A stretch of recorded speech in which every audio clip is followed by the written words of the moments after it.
अस्सलाम वालेकुम स्टूडेंट्स। आज जो हम टॉपिक डिस्कस करेंगे वो है हमारे पास फास्फोरस।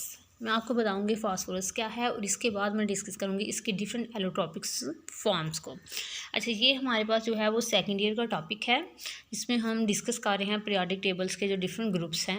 तो आज हम देखेंगे ये फास्फोरस को। ये हमारे पास, अगर हम फास्फोरस की बात करें तो ये हमारे पास जो 5 ग्रुप एलिमेंट्स है उसका सेकंड मेंबर है। जो फर्स्ट मेंबर हमें पता है नाइट्रोजन है और उसके बाद जो मेंबर है वो फास्फोरस है और बहुत ही अहम मेंबर है ये सेकंड ग्रुप एलिमेंट का।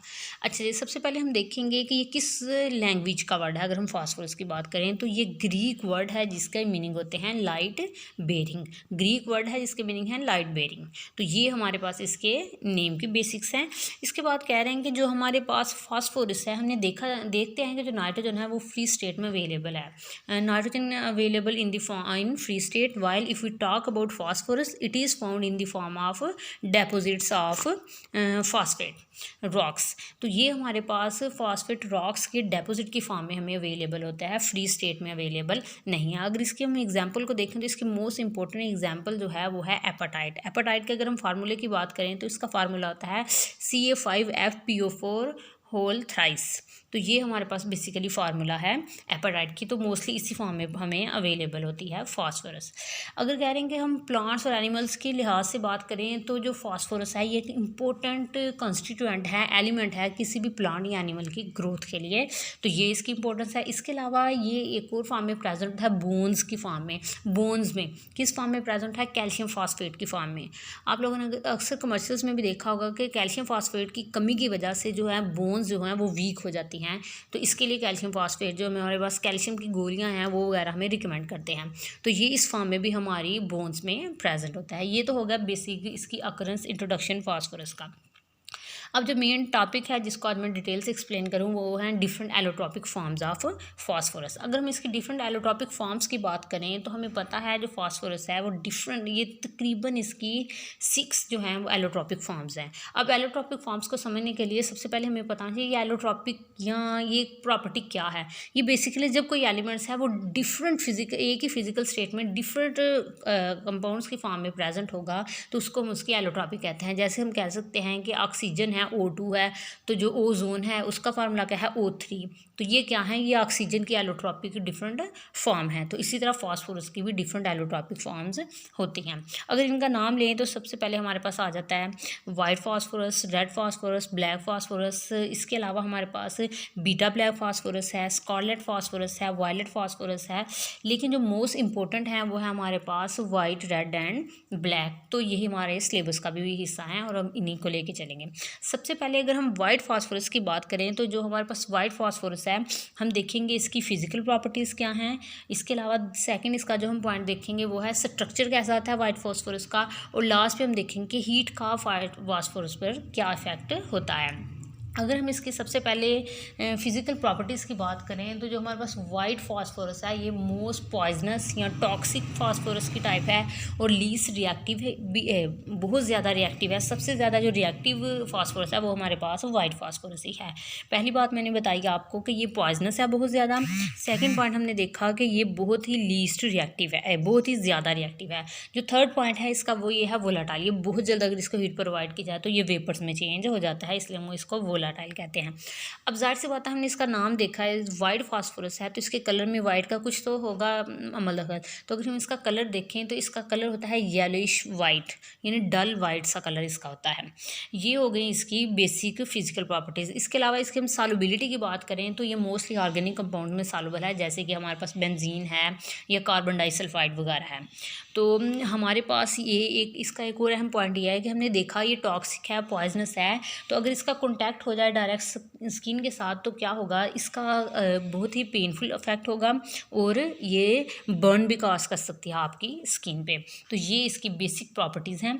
अब अगर इसके हम स्ट्रक्चर की बात करें तो जो हमारे पास वाइट फास्फोरस है इसका टेट्राहेड्रल स्ट्रक्चर होता है और इसका एंगल क्या होता है 60 डिग्री, जो कि नॉर्मल एंगल से बहुत ही स्मॉलर एंगल है। ये भी एक बहुत बड़ी वजह है कि चूँकि एंगल इसका क्या है, स्मॉलर है, तो ये इसमें बहुत ज़्यादा स्ट्रेन आ जाती है, हिंड्रेस आ जाती है और ये बहुत ज़्यादा रिएक्टिव कंपाउंड बन जाता है।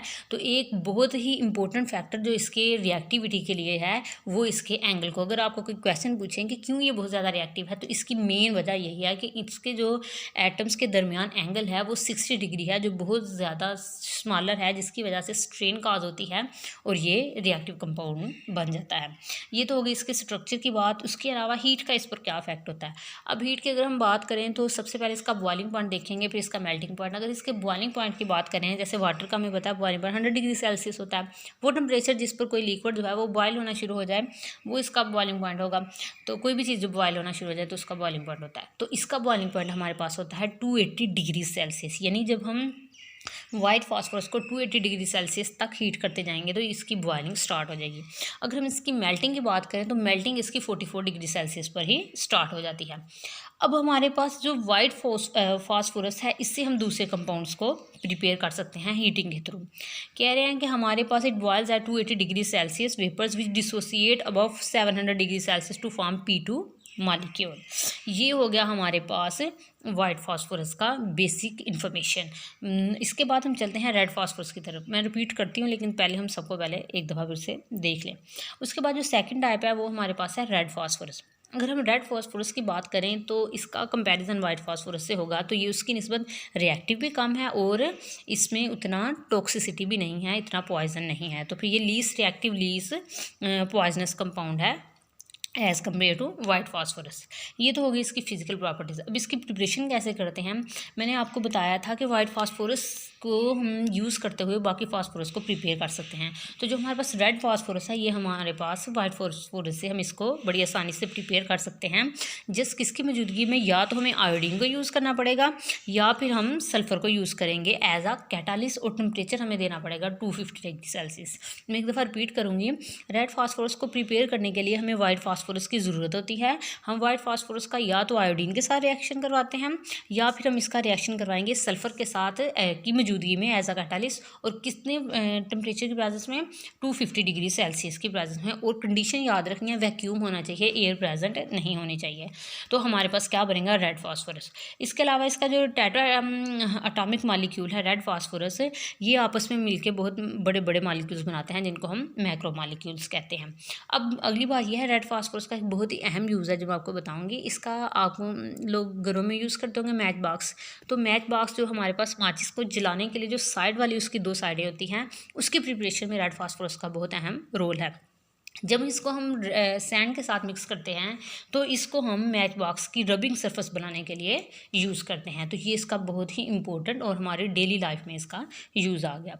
उसके बाद हमारे पास जो लास्ट आज का हमारा पॉइंट है वो हम देखेंगे कि ब्लैक फास्फोरस क्या है। अगर हम ब्लैक फास्फोरस की बात करें तो हमने जो पहली 2 फास्फोरस देखी, ये उन दोनों के मुकाबले में सबसे ज़्यादा स्टेबल और लीस्ट रिएक्टिव, यानी रिएक्शन भी सबसे कम देगा और स्टेबल ही बहुत ज़्यादा है अंडर नॉर्मल, यहाँ ऑर्डिनरी कंडीशंस। आम कंडीशंस की बात करें तो इसमें ये बहुत ही ज़्यादा स्टेबल होता है और बड़ी आसानी से रिएक्शन नहीं देता। अच्छा जी, अब इसको कैसे प्रिपेयर करते हैं। बिल्कुल जैसे हमने वाइट फास्फोरस को यूज़ करते हुए रेड फास्फोरस को प्रिपेयर किया था, इसी तरह हम रेड फास्फोरस को लेंगे तो उससे हमारे पास ब्लैक फास्फोरस प्रिपेयर होगी। क्या कहते हैं कि black phosphorus is prepared by heating the red phosphorus to high temperature and pressure. हमें बहुत ज़्यादा टेम्परेचर और प्रेशर प्रोवाइड करेंगे जिससे हमारे पास जो रेड फास्फोरस है वो ब्लैक फास्फोरस में चेंज हो जाएगी। और अगर इसके नेक्स्ट पॉइंट इसके स्ट्रक्चर के अकॉर्डिंग था कि अगर हम इसके स्ट्रक्चर की बात करें तो जो हमारे पास ब्लैक फास्फोरस होता है ये लेयर्स की फॉर्म में प्रेजेंट होता है, जिसमें होता क्या है, डिफरेंट लेयर्स प्रेजेंट होती है, जिसमें हर फास्फोरस दूसरे फास्फोरस के साथ मिलके क्या बना रहा है, एक लेयर्स की फॉर्म में जुड़ा आता है। और कौन सा बॉन्ड बनाता है, कोवलेंट बॉन्ड। लेकिन ये बॉन्ड जो होता है वीक होता है, बिल्कुल जैसे कि हमारे पास ग्रेफाइट में बॉन्ड जो होता है वीक होता है। ये था आज का हमारा बेसिक टॉपिक जिसमें हमने क्या डिस्कस किया। सबसे पहले हमने देखा फास्फोरस क्या है, ये किस लैंग्वेज का वर्ड है, मैंने आपको बताया ये ग्रीक वर्ड है जिसका मतलब होता है लाइट बेरिंग कंपाउंड। तो उसके बाद मैंने आपको बताया कि ये फ्री स्टेट में प्रेजेंट नहीं होता, जैसे कि नाइट्रोजन प्रेजेंट होती है। ये हमें डेपोजिट्स की फॉर्म में, फॉस्फेट डेपोजिट्स की फॉर्म में अक्सर मिलते हैं, एपेटाइट की फॉर्म में। इसके अलावा हमने देखा कि जो हमारे पास ये डिफरेंट एलोट्रॉपिक फॉर्म में प्रेजेंट होता है। एलोट्रॉपिक फॉर्म मैंने आपको बताई कि जैसे ओजोन वगैरह है, ऑक्सीजन की एलोट्रॉपिक फॉर्म है, इसी तरह फास्फोरस की भी डिफरेंट एलोट्रॉपिक फॉर्म है। उसमें हमने 6 देखी, लेकिन जो बेसिक 3 थी रेड, वाइट एंड ब्लैक, उसमें मैंने आपको बताया अगर हम इन तीनों को कंपैरिजन के तरीके से याद करेंगे तो हमारे लिए याद करना आसान होगा। हम सबसे पहले इन तीनों को देखते हैं कि कौन ज़्यादा पॉइजनस है। तो हम देखें कंपैरिजन में, तो रेड जो होती है वो मोस्ट, वाइट फास्फोरस है वो मोस्ट पॉइजनस है। देन रेड की बारी आती है, और जो सबसे लीस्ट पॉइजन होता है वो किसमें होता है, रेड में।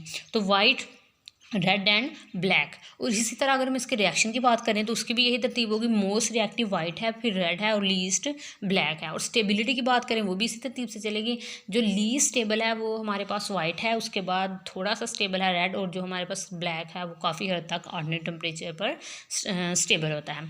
इसके अलावा अगर हम प्रिपरेशन की बात करेंगे, जब हम रेड फास्फोरस को हीट करेंगे आयोडीन, वाइट फास्फोरस को हीट करेंगे आयोडीन या सल्फर की प्रेजेंस में, इनको हम कैटालिस्ट यूज़ करेंगे एज आ, किसको, सल्फर और आयोडीन को, और टेम्परेचर हमें देना पड़ेगा 250। तो जब हम ये कंडीशन अप्लाई करेंगे तो जो वाइट फास्फोरस है वो रेड फास्फोरस में चेंज हो जाएगी। अब अगर हमने रेड फास्फोरस से आगे लेके जाना है तो हम रेड फास्फोरस को भी हाई टेम्परेचर और हाई प्रेशर में जब हीट करते हैं तो वो चेंज हो जाता है ब्लैक फास्फोरस में, और हमें ब्लैक फास्फोरस मिल जाती है। उसके बाद हमने कहा कि एक पॉइंट इसमें रेज होता है कि जो हमारे पास वाइट फास्फोरस है वो क्यों इतना ज़्यादा रिएक्टिव है। तो मैंने आपको वो भी बताया कि ये बहुत ज़्यादा रिएक्टिव है। इसकी मेन वजह ये है कि इसका जो टेट्राहेड्रल स्ट्रक्चर है उसमें फास्फोरस के बिटवीन बॉन्ड कौन सा था है 60 डिग्री, जो कि टेट्राहेड्रल स्ट्रक्चर के अकॉर्डिंग बहुत ही छोटा एंगल है, जिसकी वजह से स्ट्रेन काज होती है और बहुत ज़्यादा अनस्टेबल हो जाता है और रिएक्टिव कंपाउंड में चेंज हो जाता है, और इस तरह इसीलिए ये बहुत ज़्यादा रिएक्टिव कंपाउंड है। तो आज हमने फास्फोरस को देखा, उम्मीद है आप लोगों को समझ आई होगी। Thank you.